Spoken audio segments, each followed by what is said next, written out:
Good afternoon, everyone. My name is Mai Summervu.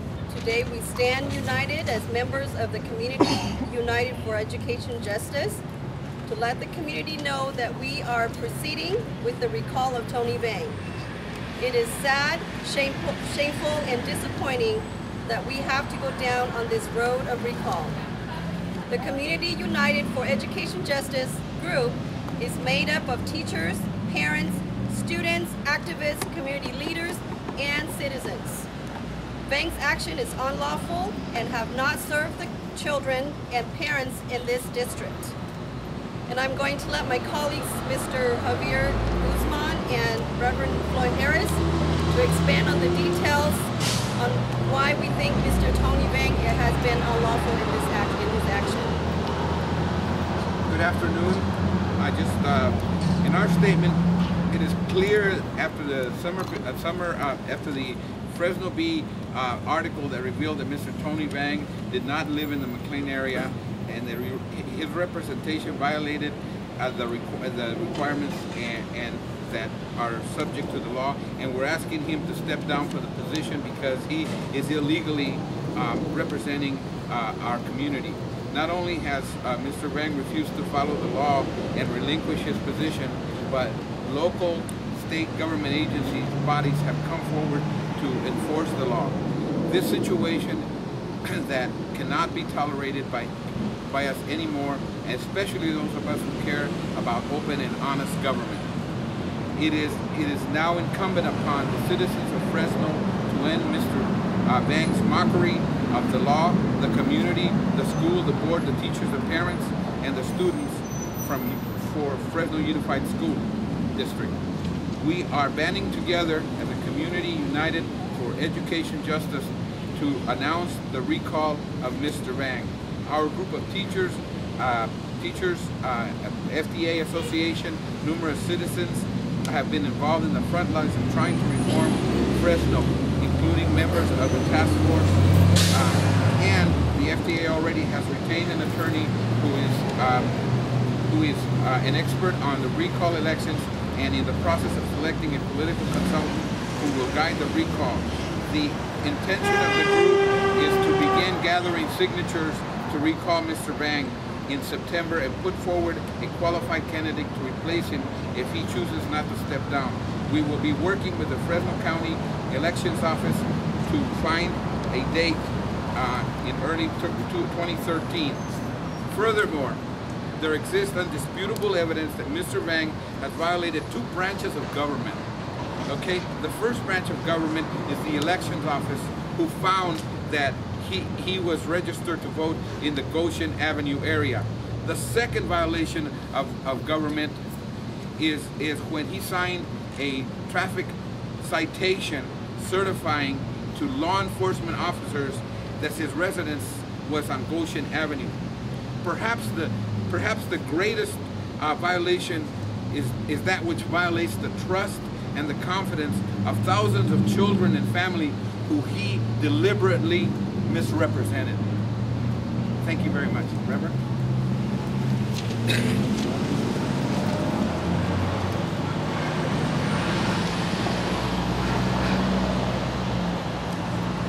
I'd like to say good afternoon. My name is Reverend Harris, National President of National Network in Action, a civil and human rights organization based here out of Fresno, California. I am also supporting the Community United for Education Justice. We're here today on a couple of reasons. One, integrity, character, and trust.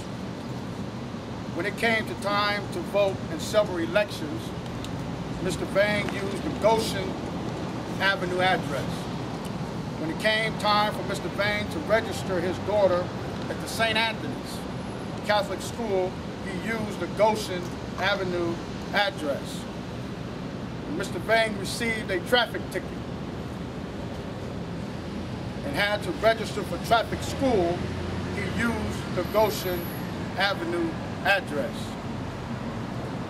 When the Fresno Bee knocked on the door of the Goshen Avenue house during their initial investigation of Mr. Vang, Guess who answered the door? Mr. Vang himself. His lies began at that very moment when he told the Bee reporter that it was his mother who lived at the house, not him. His mother, it turns out, has been dead for over several years. It was then an official cover-up by Superintendent Michael Hansen and the Fresno Unified School District Board. Fresno Unified, under the direction of Hansen, has spent taxpayers' money, district resources, putting forward elaborate lies that Mr. Vang still lived in the McLane area and was a victim of a nation's foreclosure crisis. The school district never mentioned in its official account that Mr. Vang had purchased the Goshen Avenue home in 2005. A resident that was not only outside his trustee area, but outside the bounds of Fresno Unified. This cover-up has been obeyed by the Fresno School District, 4 members of the school board, Carol Mills, Janet Ryan, Valerie Davis, and our own Mr. Cal Johnson, refused a call by fellow board members, Michelle Asadorian and Larry Moore, to look into this matter. The 4 would not even hold a meeting to discuss the matter. These 4 school board members have turned a blind eye and a deaf ear to the situation. Likewise, local government bodies such as the District Attorney Office and the Fresno County Grand Jury should have already moved forward to an investigation towards this matter. As for Mr. Vang himself, he should be ashamed for illegally serving public office since 2005. As an educator, school board trustee, note the root word trust. He should be a role model for our students above all else. Lying and covering up are not exactly the lesson we should be teaching our children.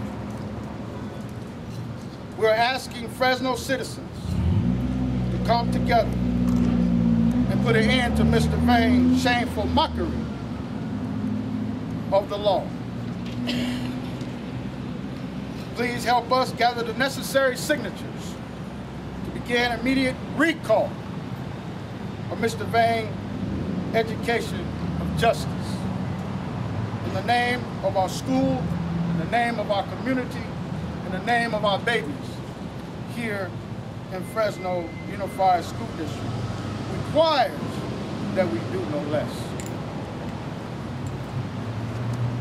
As the Reverend stated, the people in this community deserve better. We deserve better leaders, we deserve better representation, and we deserve honesty, integrity, and we won't accept any less. We thank you for coming here today to support this very critical and important conference. And we also invite those of you who are interested in getting involved to contact us.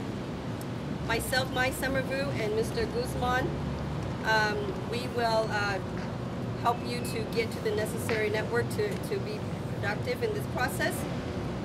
We will be open to question if you have any. Can you go back to right behind the podium so you're right in the microphone? How come it's not enough if he stepped down as the board president? Why do you guys want him off the board totally? Well, because if he's still on the board, he's still making major decisions that impact negatively our children's education and lives in this community. He should not be a voting voice. He should completely step down. He's not representing the district. He doesn't live in the district. If the people in this community want to accept this kind of violation as part of our law, then we need to see a document that says otherwise. He is unlawful and we need him to step down. What do you think it says that he did resign from the presidency? Do you think that shows that he's guilty at all? It doesn't show us anything. He's still on the board, and we're talking about the entire trustee position, not just from the president's position. How many people are a part of your group so far? Well, as you see on this list, it's growing by the minute, but we have over 20 names. We're up to 20 names on here, and we'll give you a copy of that. So do you guys have an attorney? And there are names and organizations in Fresno community. Where do you go from here? How do you move forward? We are taking advice from our legal counsel and then putting the right steps together to proceed with the recalling process. So would it eventually go to a vote to the people? Yes. It will go to a vote after we collect the signatures to recall him. How many signatures are we talking? 25% of the folks who are in that district who voted in the election to put him there. Okay. So you're raising 25% to go on the November ballot then, or the March? We may not make it to the November ballot, but there may have to be a special election thereafter in March. Have you been in contact with the elections office at this point? Yes, we have. We've been in contact. Step to the mic. Yes, we have. We've been in contact with the elections officer. If you recall, there was an article in which the elections office confirmed that he was registered to vote in Goshen and was illegally voting in McLane. So are you going to use that as part of your, I guess, strategy to get this recall going? Well, the important thing here, you guys, is that he has violated two branches of law and branches of government, and we sit by, and he's still a member of the board of trustees. Anybody with those type of infractions would have already been either in court or serving time. This is not a simple matter. This is violating the trust of thousands of children, women, parents, and also the teachers that are endowed in educating the children. This is a total violation of the community, and the powers that be in Fresno act oblivious to this. How many signatures you need to put this on the ballot? Well, it's 25% of the voting population, so it would probably be somewhere in the neighborhood of about 3,000 to 5,000, maybe. Would only And that's the people? you're talking about just the McLane. district that Yeah. he represents, right? Yes. Reverend Harris, I'm a former school board trustee of the West Fresno School District. At one point, the voters had voted me in as a school board member, and at that point, I had to move out of the district. There was no way that I could serve in the Edison district and serve in the West Fresno School District boundaries. So there are laws, there are ed codes from the state of California that governs school board members for where they live at, the boundaries they live at here in Fresno County. So what I believe what is important is that the law, what's in black and white, what you need to research and find out, is that true? Because we did not write